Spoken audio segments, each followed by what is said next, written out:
ஆதி திராவிடர் மற்றும் பழங்குடியினர் கலை இலக்கிய சங்கமம் வழங்கும் ஆதி கலைக்கோள் டிசம்பர் 1 மற்றும் 2ஆம் தேதி சென்னை ட்ரேட் சென்டர் நந்தம்பாக்கமில் 1000க்கும் மேற்பட்ட கலைஞர்களுடன் அனைவரும் வாருங்கள், அனுமதி இலவசம். எப்படி அரசியலுக்குள்ள நுழைவு அப்படின்றது இருந்தது? குடும்பமே தலைவருடைய வீடு தான். அதனால எங்களுக்கு அரசியல்ன்றது நான் தனியாக வெளியிலேருந்து வரல. நான் இப்போ 77லேருந்து பிரச்சாரம்லாம் பண்ணிக்கிட்டு தான் சார் இருக்கேன். அப்போ இருந்தே நீங்கள் ஆமாம் சார், அப்போ இருந்து எங்களுக்கு அதெல்லாம் உண்டு சார். நான் வரைஞ்ச ரெட்டை இலை இன்னும் ராயப்பேட்டையில் ஒரு வீட்டில் இன்னமும் இருக்குது சார். இப்போது முன்னாள் முதலமைச்சர் ஜெயலலிதா அவர்களோட அந்த இது எப்படி இருந்ததுங்க? எங்களுக்கு இந்த தலைவர் தான் எங்களையெல்லாம் வளர்த்து விட்டாங்கன்னு நினைக்கும் போது அவங்க எங்கள் மேலே ரொம்ப பாசம் சார். எங்கள் குடும்பத்து மேலேயே ரொம்ப பாசம் உள்ளவங்க. எனக்கு இப்போ அவங்க இல்லாதது பெரிய மைனஸ். அவங்க இருந்திருந்தா என்னெல்லாம் அப்படி பார்த்துருப்பாங்க. இவங்க இல்லாதது ரொம்ப வேதனை அனுபவிக்கிறது. ஒவ்வொரு நிமிஷமும் வேதனை தான். ஒரு எலெக்ஷன்னா கூப்பிடுவாங்க சார், கூப்பிட்டு இப்படி பண்ணணும் இப்படி பண்ணணும் இப்படி பண்ணணும்னு சொல்லுவாங்க சார். ஒரு எலெக்ஷனுக்கெல்லாம் கிட்டத்தட்ட 20 நிமிஷம் பேசியிருக்காங்க சார். அப்புறம் அவர்கிட்ட போய் பர்மிஷன் கேட்கறதுக்காக போயிருந்தேன். நான் பிரச்சாரத்துக்கு போக போகிறேன்ட்டு போய் என்ன பேசுவேன், திட்டுவேன். திட்டக்கூடாது. எம்ஜிஆர் சொன்னேன். ஆமாம், திட்டவே கூடாது. நம்ம என்ன செய்ய போகிறோம்னு தான் சொல்லணும். இப்போ சொல்லி வச்ச பாடம் தான் சார். நான் வல்கராக பேச மாட்டேன், அசிங்கமாக பேச மாட்டேன், கொச்சையாக பேச மாட்டேன், ஆனால் நாசுக்காக பேசுவேன். ஒரு கதை சொன்னேன்னா அந்த கதைக்குள்ளே மொத்த அரசியல் உட்காந்துரும் சார். எவ்வளோ பெரிய தான் ரசிப்பாங்க. அம்மா கிட்ட கிட்டத்தட்ட ஒரு 15-20 தடவை பேசியிருப்பேன். ஒவ்வொரு தடவையும் ஒவ்வொரு விதமான இது சொல்லும்போது விழுந்து விழுந்து விழுந்து விழுந்து சிரிப்பாங்க. அவங்கள பல தடவை சிரிக்க வச்ச பெருமை எனக்கு உண்டு.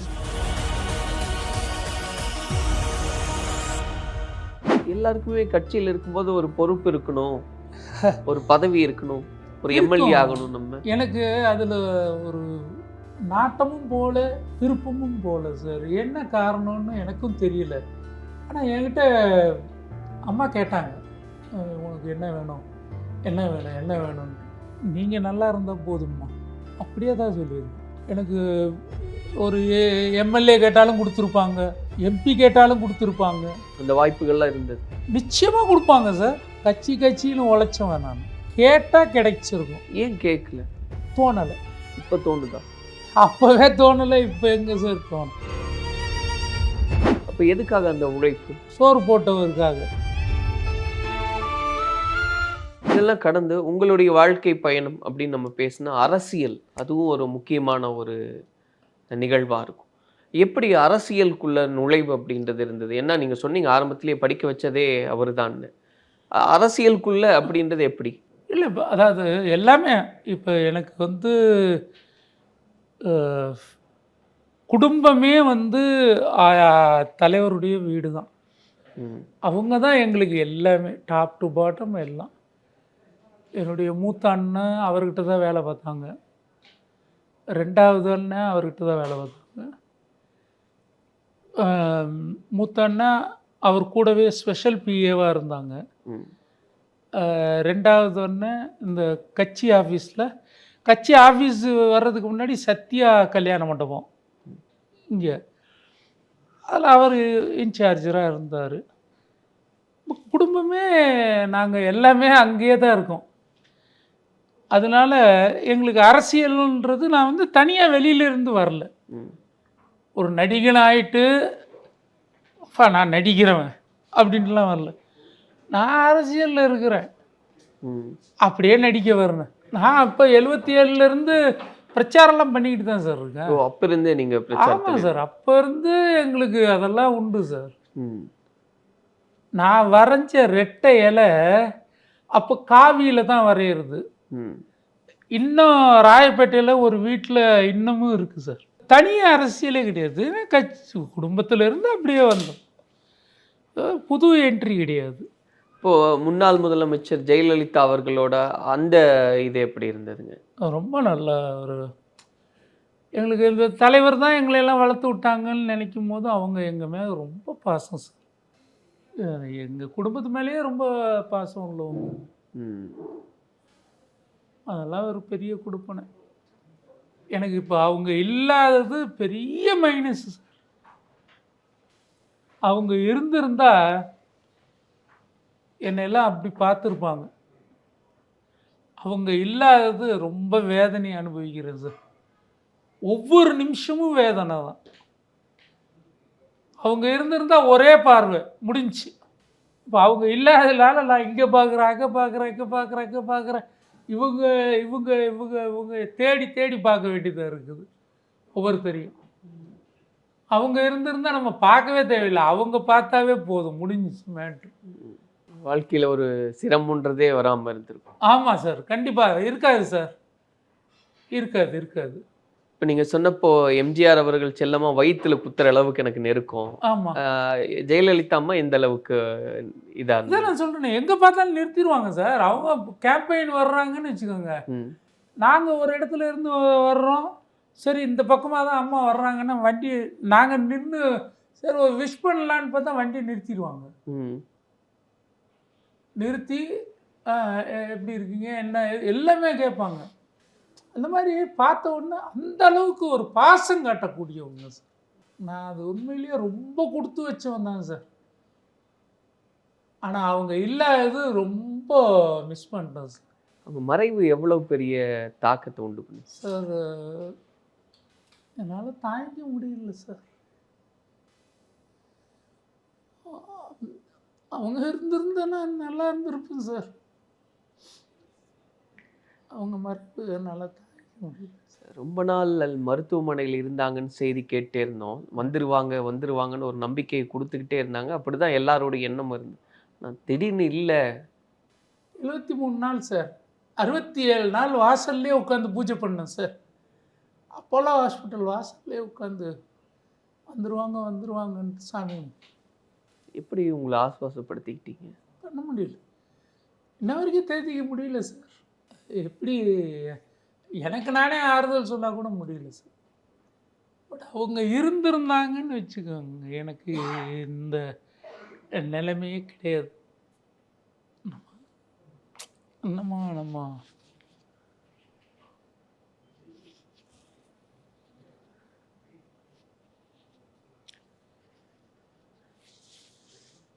அவங்களாம் அவ்வளோ உயரத்தில் இருந்து கூட நம்மளையெல்லாம் நல்லா சந்திப்பாங்க, பேசுவாங்க.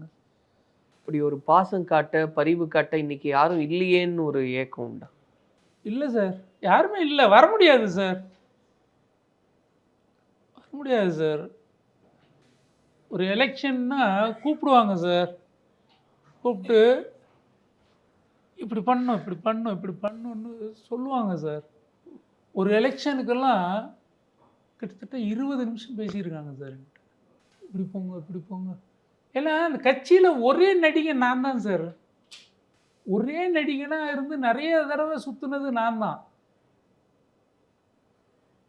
அதனால் என்கிட்ட இப்படி பேசணும், இப்படி தான் பண்ணணும், இப்படி திட்டக்கூடாது, இதெல்லாம் எனக்கு எங்கள் தலைவரும் அதான் சொல்லுவார். அப்புறம் அவர்கிட்ட போய் பர்மிஷன் கேட்கறதுக்காக போயிருந்தேன். நான் பிரச்சாரத்துக்கு போகிறேன்ட்டு போய் என்ன பேசுவேன், திட்டுவேன். திட்டக்கூடாது, எம்ஜிஆர் சொன்னார். ஆமாம், திட்டவே கூடாது. நம்ம என்ன செய்ய போகிறோம் தான் சொல்லணும், திட்டக்கூடாது. அவர் சொல்லி வச்ச பாடம் தான் சார். நான் வல்கராக பேச மாட்டேன், அசிங்கமாக பேச மாட்டேன், கொச்சையாக பேச மாட்டேன். ஆனால் நாசுக்காக பேசுவேன். ஒரு கதை சொன்னேன்னா அந்த கதைக்குள்ளே மொத்த அரசியல் வந்து உட்காந்துரும் சார். அப்படி தான் கதை செட் பண்ணுவேன், நானாக உருவாக்குவேன். தினம் அந்த ஹோம்ஒர்க் தான் பண்ணுவேன். எவ்வளோ பெரிய இருந்தால் ரசிப்பாங்க. அம்மா கிட்ட கிட்டத்தட்ட ஒரு 15-20 தடவை பேசியிருப்பேன். ஒவ்வொரு தடவையும் ஒவ்வொரு விதமான இது சொல்லும்போது விழுந்து விழுந்து விழுந்து விழுந்து சிரிப்பாங்க. அவங்கள பல தடவை சிரிக்க வச்ச பெருமை எனக்கு உண்டு சார். ஒரு விஷயத்த சொன்னேன்னா அந்த விஷயத்த ரசித்து சிரிப்பாங்க. அதுக்குள்ளே ஒரு விஷயம் இருக்கும். அந்த மாதிரி தான் ஹோம்ஒர்க் பண்ணுவேன். எடுத்த உடனே அவனே இவனே அப்படி சிலர் பேசுறது உண்டுல்ல, அதெல்லாம் பார்க்கும்போது எப்படி இருக்காது? இல்லை, எனக்கு நெருடலாகிடும் சார். நம்ம என்னை உட்கார வச்சுட்டு சில பேர் இப்படி பேசுவானுங்க, எனக்கே நெருடல் ஆகிடும். அசிங்கமாக பேசுவாங்க, வல்கராக பேசுவாங்க. நீ என்ன சொன்னாலும் அவன் கேட்க போகிறாங்க. ஆடியன்ஸு நீங்கள் சொல்கிறத கேட்க போகிறாங்க. இப்படித்தான் பேசணுன்றது கிடையாது. நீ எப்படியும் பேசலாம். நல்ல விஷயமா இருந்தால் கண்டிப்பாக கேட்பேன். அதுதான் என்னுடைய இது. நீ என்ன கடைசியில் தான் பேச விடுவாங்க. அவ்வளோ நேரம் ஜனங்க உட்காந்துருந்தாங்கன்னா நான் பேசி முடிக்கிற வரைக்கும், வணக்கம் சொல்கிற வரைக்கும் உட்காந்து தான் இருப்பாங்க. ஏன்னா அந்த டெக்னிக் எனக்கு தெரியும். அவங்க என்ன பிடிக்கும் என்ன பிடிக்காதுன்னு எனக்கு தெரியும். சொன்ன மாதிரி முன்னாள் முதல்வர் ஜெயலலிதா அவர்களை சிரிக்க வச்சதெல்லாம் ஒரு மெடல் தான் அன்னைக்கு. ரொம்ப எனக்கு கூப்பிட்டு நிறைய நேரம் பேசுவாங்க சார். ஒரே ஒரு சின்ன சம்பவம் சொல்கிறேன் பாருங்களேன். பர்கூர், காங்கேயம் இந்த 2 தொகுதியில் நிற்கிறாங்க. 91 அப்போ தான் ஃபஸ்ட்டு சிஎம் ஆக போகிறாங்க அவங்க. 2 தொகுதியில் நிற்கிறாங்க. இந்த 2 தொகுதிக்கு நான் ஒரு ஆள் தானே நடிகேன். நான் என்ன மாத்திரம் தான் போக சொல்லிட்டு இங்கே 10 நாள் அங்கே 10 நாள். அப்போ பர்கூருக்கு வராங்க. கிருஷ்ணகிரி டேம் கெஸ்ட் ஹவுஸில் தங்குறாங்க. அப்போல்லாம் விடிய விடிய பிரச்சாரம் பண்ணலாம். அவங்க காண்டஸை கார் வச்சுருந்தாங்க. அதில் வர்றாங்க டேம் கெஸ்ட் ஹவுஸுக்கு. விடிய காலையில் 4:30 மணிக்கு வர்றாங்க. இப்போ நாங்கள்லாம் நின்று ரிசீவ் பண்ணுறோம். அவங்க ரொம்ப டயர்டாக வர்றாங்க. திருவண்ணாமலையில் 3 மணிக்கு பேசிட்டு அப்படியே கிருஷ்ணகிரிக்கு வர்றாங்க. வந்தோடனே மேலே ஒரு 15 படிக்கு மேலே ரூமுக்குள்ளே போயிட்டாங்க. எல்லோரும் நாங்கள் எல்லோரும் இருக்கோம். ஒரு செங்கோட்டையன் சார் எல்லோரும் பார்த்துட்டு சரின்ட்டு அனுப்பிச்சிட்டு நான் கிளம்ப போகிறேன். இப்போ இன்றைக்கி எங்கே பிரச்சாரம்னு கேட்டாங்க. நான் இன்றைக்கி சென்னைக்கு போகிறேன் ஆமாம் அப்படின்னு சொல்லிவிட்டு எல்லார்கிட்டையும் உத்தரவாயிட்டு அவங்க உள்ளே போயிட்டாங்க. போனவங்க கதவை திறந்து கல்யாணம் இங்கே வாங்க அப்படின்ட்டாங்க. நான் பதறி போயிட்டேன்.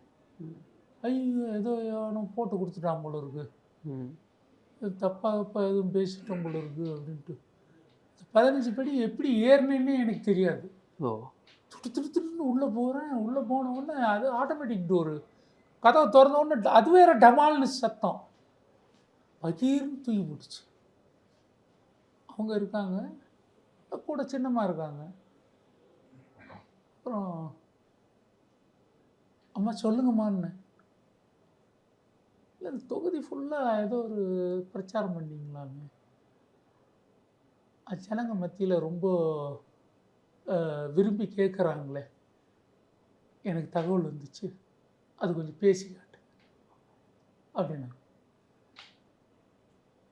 விடிய காலம் பனி பெய்யுது, குளிர் நடுங்குது, அதில் பேச.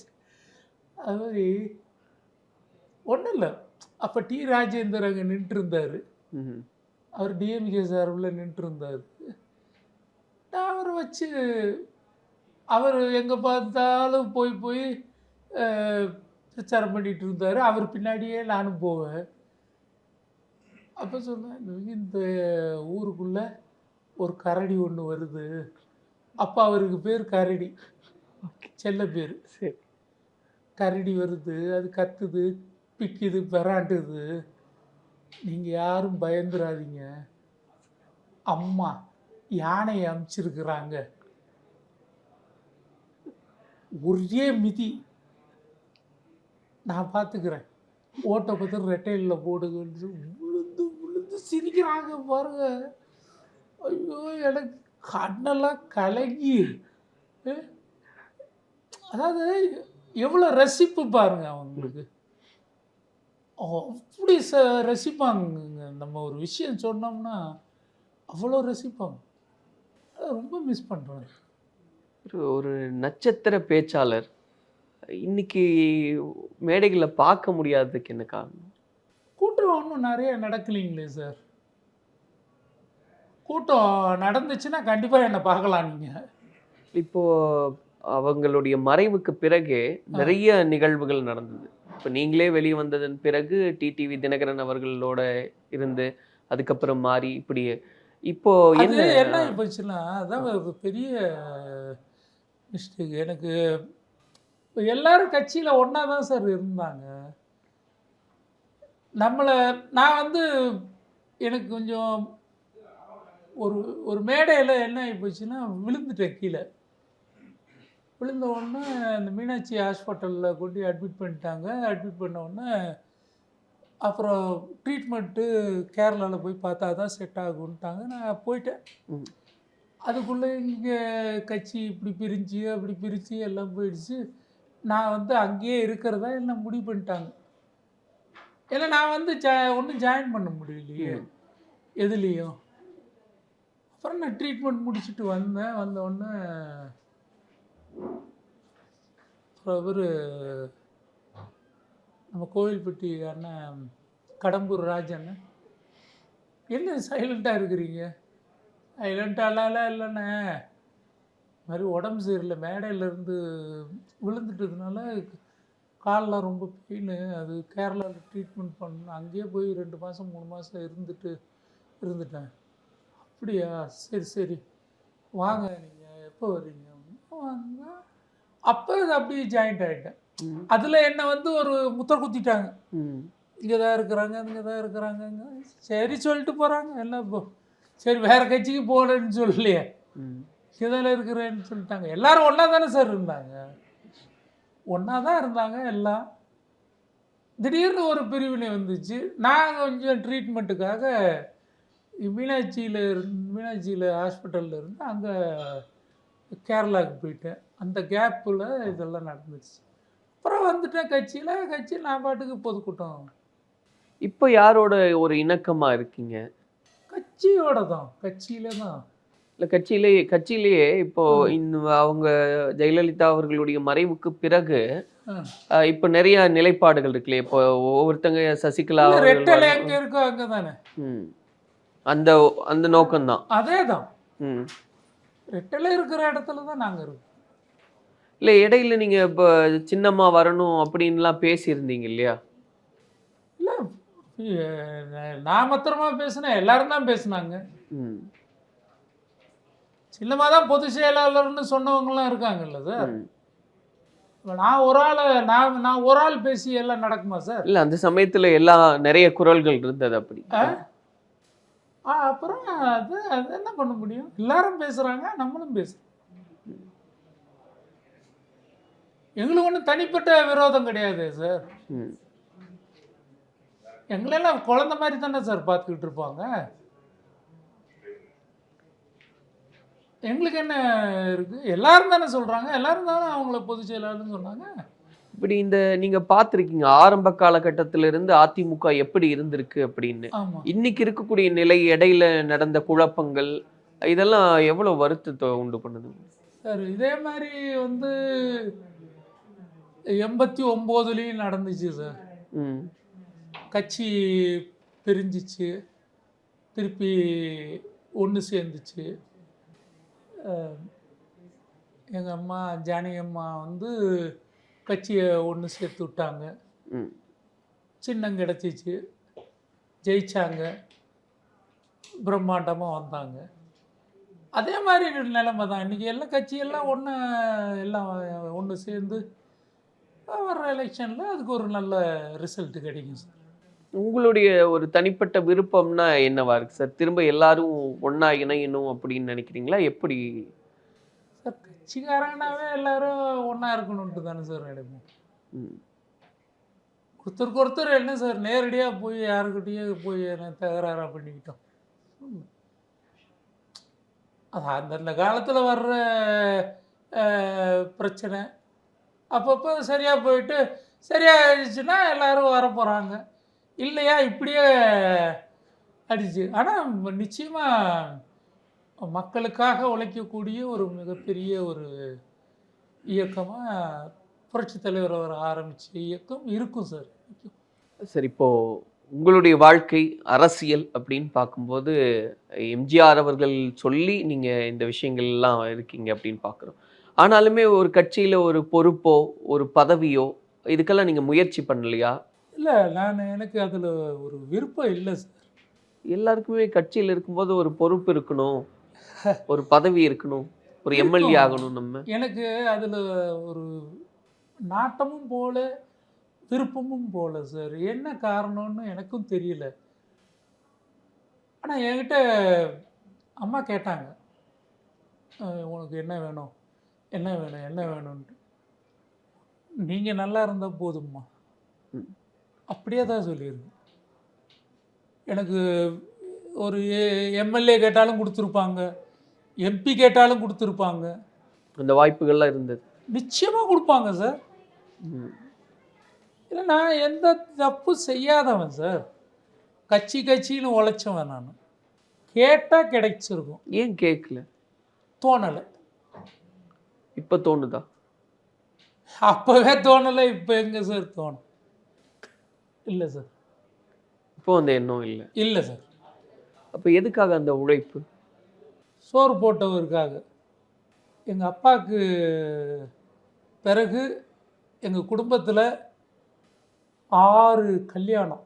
ஒவ்வொரு கல்யாணமும் பிரம்மாண்டம். மதுரையில் தமுக்க மைதானத்தில் வச்சு என்னுடைய 3வது அக்காவுக்கு கல்யாணம், தலைவர் தலைமையில். எப்படி இருந்திருக்கும் நல்லா நினச்சி பாருங்க. அதெல்லாம் படிக்க வச்சு சோறு போட்டு காணா போயிருக்கும் சார் எங்கள் குடும்பம். அதை காப்பாற்றி 2 அண்ணனையும் கூடவே வேலைக்கு வச்சுக்கிட்டு எங்கள் குடும்பத்தையே காப்பாற்றி விட்டவருக்காக. ஒரு நன்றி, விசுவாசம். நன்றி கிடையாது, நன்றி சொல்கிற அளவுக்கு யார் சார் நாங்கள்லாம்?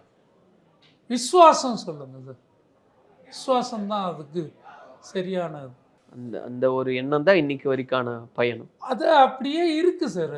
அது அப்படியே தான் இருக்குது, பிளட்லேயே இருக்குது. என் பொண்ணு குழந்தையில தலைவருடைய படத்தை காமிச்சு தான் சோறே ஊட்டுவோம்.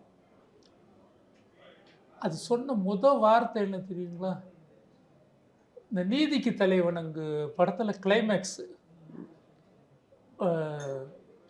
லதா மேடம் வந்து விஜய் விஜய்னு கத்துவாங்க. ம். அந்த கிளைமேக்ஸு என் குழந்தைக்கு பிடிக்கும். கற்றுக்கிட்டு பார்த்துக்கிட்டே இருக்குது. 6.5 மாதம் இருக்கும். அது சொன்ன வார்த்தையே விஜய்னு கத்திருச்சு அந்த டிவியை பார்த்துட்டு.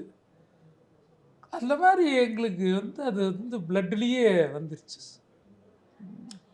எங்களுக்கு போய் பதவி வகிக்கணும் அப்படின்றதெல்லாம் தோணலை. அது உண்மை.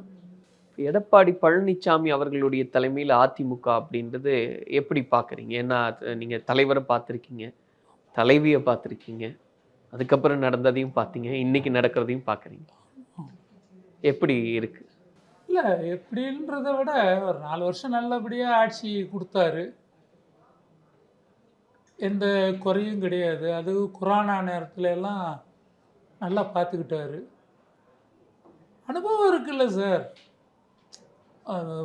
படித்த இடம் தானே சார் முக்கியம், எங்கே படிச்சிங்கன்றது தானே முக்கியம். அம்மாக்கிட்ட படிச்சுட்டு வந்திருக்கிறாங்க. அதனால் ஒன்றும் பிரச்சனை இல்லை, நல்லபடியாக கொண்டு போயிடுவாங்கன்னு நினைக்கிறேன். இனி வரக்கூடிய காலத்துல இன்னும் அதிகப்படியா மேடைகள்ல பார்க்க முடியுமா உங்களை? நிச்சயமாக பார்க்கலாம் சார், நிச்சயமாக பார்க்கலாம். அதெல்லாம் ஒன்றும் பிரச்சனை இல்லை. அதில் எனக்கு அது ஒரு நல்ல ஆர்வமான ஒரு இடம் தான் மேடை. நமக்கு நிறைய பாடம் கற்றுக் கொடுக்குற இடம். லைவ் இல்லை அது. நீங்கள் என்ன தப்பு செஞ்சாலும் அங்கேயே தெரிஞ்சிடும். நாடகம் மாதிரி அது. நம்ம என்ன பேசுகிறோம், நல்ல விஷயம் போதா, அதனுடைய ரியாக்ஷன் உடனே கிடைக்கும்.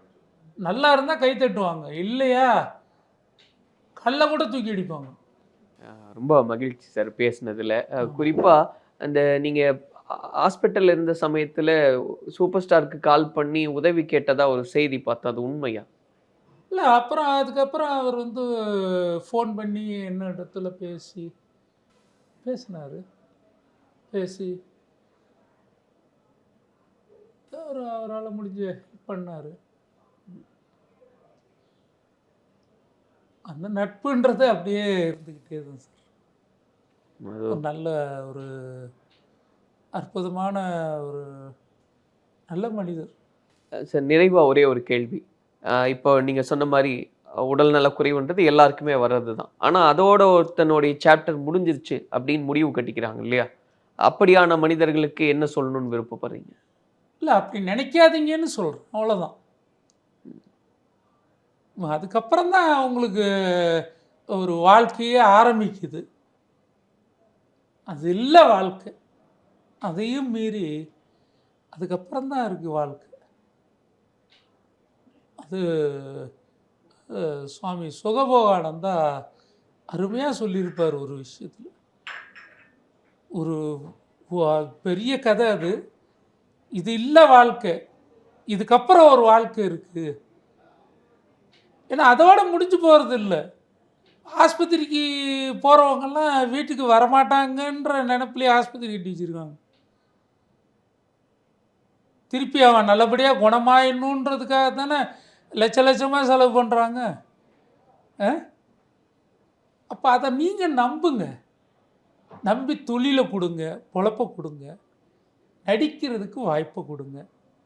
நாங்கள் தயாராக இருக்கிறோம். என்ன வேணாலும் கொடுங்க. சும்மா ஜனங்க முன்னாடி நாங்கள் வந்துக்கிட்டே இருந்தோம்னா ஜனங்களுக்கு சந்தோஷப்படுவாங்க. எங்களால் அதுதானே பண்ண முடியும். மக்களை மகிழ்ச்சி அடைய செய்கிறதுக்கு எங்களால் முடியும். ஆனால் இந்த பேட்டி ஃபுல்லாக சீரியஸாகவே போயிடுச்சு. ஒரு இடம் கூட ஒரு காமெடியாகவே இல்லாமல், என்ன காரணம் அப்படின்னா இருக்கிற ஒரு ஆதங்கத்தை சொல்லக்கூடிய ஒரு வாய்ப்பாக தான் இருந்துச்சு. புரிஞ்சு. ரொம்ப சந்தோஷம் இங்கே வந்து உங்ககிட்ட எல்லாம் பேசிக்கிட்டு பகிர்ந்துக்கிட்டதுக்கு. ஏன்னா எங்களுக்கு ஒரு பெரிய ஆசை உண்டு. நீங்கள் சொன்னது போல் இன்னும் நிறைய திரைப்படங்களில் உங்களை பார்க்கணும், நிறைய அரசியல் மேடைகளில் உங்களை பார்க்கணும். கட்டாயமாக அதுக்கான வாய்ப்புகள் உருவாகுன்றதை நாங்களும் நம்புகிறோம். ஒரு தெளிந்த நீரோடை மாதிரி பொறுமையாக ஆரம்பத்திலேருந்து இப்போ வரைக்கும் நிறைய விஷயங்களை பகிர்ந்துருக்கீங்க. நீங்கள் நினைச்சதெல்லாம் வசப்பட எங்களுடைய கலாட்டா சார்பு வாழ்த்துக்களை தெரியப்படுத்திக்கிறோம். நன்றி. ரொம்ப நன்றி. ஆதி திராவிடர் மற்றும் பழங்குடியினர் கலை இலக்கிய சங்கமம் வழங்கும் ஆதி கலைக்கோள் டிசம்பர் 1 மற்றும் 2ஆம் தேதி சென்னை ட்ரேட் சென்டர் நந்தம்பாக்கமில் 1000க்கும் மேற்பட்ட கலைஞர்களுடன். அனைவரும் வாருங்கள், அனுமதி இலவசம்.